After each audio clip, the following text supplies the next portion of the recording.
Hi friends, welcome. Spiderman brand new day இப்போ தேட்டர்ஸில் Tamil டப்பிங்கில் release ஆகி ஓடிட்டு இருக்கு ஹாலிவுட் சூப்பர் ஹீரோ மூவி. இந்த படம் MCUல 38வது படமாக ரிலீஸ் ஆயிருக்கு. இந்த படத்தை டெஸ்டின் டேனியல் கிரட்டன் டைரக்ட் பண்ணியிருக்காரு. இவர் இதுக்கு முன்னாடி Shang Chi the legend of ten rings அந்த படத்தை டைரக்ட் பண்ண டைரக்டர். ஆக்சுவலாக எனக்கு ஸ்பைடர்மேன் பிராண்ட் நியூ டே படத்து மேலே ஒரு எதிர்பார்ப்பு இருந்துச்சு.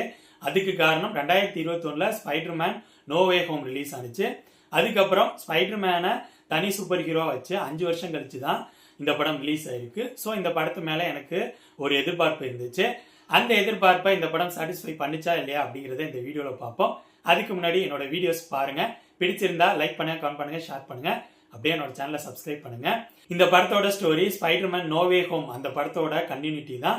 அந்த படத்தோட எண்டில் பீட்டர் பார்க்கர்னா யாரு அப்படிங்கிறத இந்த உலகமே மறந்துருப்பாங்க.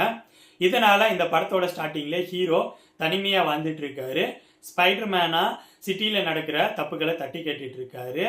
ஆனா அவருக்கு அவரோட பெஸ்ட் ஃப்ரெண்டுக்கும் எம்ஜேக்கும் தான் யாரு அப்படிங்கிறது ஞாபகம் வரணும் அப்படிங்கிற மாரி ஃபீல் பண்ணிக்கிட்டே இருப்பாரு. ஒரு கட்டத்துல ஹீரோ அவரோட உடல்ல சில மாற்றங்கள் உருவாக ஆரம்பிக்கிறத அவர் ஃபீல் பண்ண ஆரம்பிக்கிறாரு. இன்னொரு பக்கம் டேமேஜ் கண்ட்ரோல் அப்படிங்கிற அமைப்பால புதுசா ஒரு எதிரி சிட்டியில உருவாகுறாங்க. அவங்க சிட்டிக்கு சில பிரச்சனைகளை கொடுக்க ஆரம்பிக்கிறாங்க. அவங்கள தடுத்து நிறுத்துறதுக்காக ஹீரோ களத்தில் இறங்குறாரு. இதுக்கப்புறம் படத்தில் நடக்கிற சம்பவங்கள் தான் ஸ்பைடர்மேன் பிராண்ட் நியூ டே. இந்த படத்தை பத்தி சொல்லணும்னா இந்த படத்தோட டெக்னிக்கல் விஷயங்கள் செமையாவே இருந்துச்சு. MCUல அவங்களோட டெக்னிக்கல் ஸ்டாண்டர்ட் அப்படிங்கிறது யூஸ்வலா சூப்பரா இருக்கும். அதே லெவலுக்கு குவாலிட்டியா ப்ரெசென்ட் பண்ணியிருக்காங்க. இந்த படத்தோட ஆக்ஷன் சீக்வன்சஸ் அட்டகாசமா இருந்துச்சு. குறிப்பா படத்தோட ஸ்டார்டிங்லேயே வர சேஸ் சீன், ஸ்பைடர்மேனுக்கும் ஹல்க்குக்கும் வர ஆக்ஷன் சீக்வன்ஸ், கிளைமேக்ஸ்ல வர அந்த நிஞ்சா ஃபைட் சீக்வன்ஸ், அது எல்லாமே நல்லாவே இருந்துச்சு. இந்த ஆக்ஷன் சீக்வன்சஸ் படமா பார்க்குறப்ப செமையாவே இருந்துச்சு.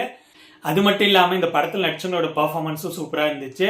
குறிப்பாக டாம் ஹாலண்ட் அவரோட முந்தைய படங்களை விட இந்த படத்தில் சூப்பராக பெர்ஃபார்ம் பண்ணியிருந்தாரு. அவரோட பர்ஃபார்மன்ஸ் பெட்டராகவே இருந்துச்சு. இந்த படத்தோட ஸ்க்ரீன் பிளேல எனக்கு ஆக்ஷன் சீக்வன்ஸஸ் சூப்பராக இருக்கமே இருந்துச்சு.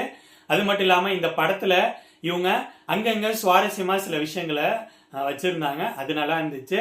அப்புறம் இந்த படத்தில் எமோஷன், லவ் இந்த போர்ஷன்ஸ்க்கெல்லாம் இம்பார்ட்டன்ஸ் கொடுத்துருந்தாங்க. அது படத்தோட ஃப்ளோவில் பார்க்குறப்ப எனக்கு நல்லாவே ஒர்க் அவுட் ஆயிருந்துச்சு. ஆனால் இந்த படத்தில் பிரச்சனைகள் அப்படிங்கிற மாதிரி சொல்லணும்னா ஃபர்ஸ்ட் ஹாஃப் செகண்ட் ஹாஃப் ரெண்டுலையுமே சில இடங்கள் படம் ஸ்லோவாக போகிற மாரி ஃபீலை கொடுத்துச்சு. கான்வர்சேஷன்ஸ் இந்த படத்தில் அதிகப்படியாக இருக்கோ அப்படிங்கிற மாரியும் ஃபீலை கொடுத்துச்சு. ஓவராலாக சொல்லணும்னா என்னை பொறுத்த வரைக்கும் ஸ்பைடர்மேன் பிராண்ட் நியூ டே டெக்னிக்கலாக செமையாகவே இருந்துச்சு. படத்தில் வர ஆக்ஷன் சீக்வன்சஸ் செமையாகவே இருந்துச்சு. ஆனால் கம்மியான ஆக்ஷன் சீக்வன்சஸை வச்சு எமோஷன், லவ் இந்த விஷயங்களுக்கெல்லாம் அதிக இம்பார்ட்டன்ஸ் கொடுத்துருக்காங்க. இது MCU ஃபேன்ஸுக்கு பிடிக்க வாய்ப்பு இருக்கு. பட் இந்த படத்தோட ட்ரெய்லர் பார்த்துட்டு இந்த படத்தில் அதிக ஆக்ஷன் சீக்வன்சஸ் இருக்கும் அப்படிங்கிற எண்ணத்தோட வர நார்மல் ஆடியன்ஸுக்கு இந்த படம் ஏமாற்றத்தை கொடுக்கலாம். இந்த படம் இப்போ தமிழ் டப்பிங்கில் தேட்டர்ஸில் ரிலீஸ் ஆகி ஓடிட்டு இருக்கு. ஸோ என்னோட ரிவ்யூ பேஸ் பண்ணி முடிவு பண்ணிக்கோங்க இந்த படத்தை பார்க்கலாமா வேணாமான்னு.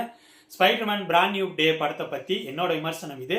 அடுத்த வீடியோவில் இன்னொரு படத்தோட ரிவ்யூவோடு சந்திப்போம். பாய்.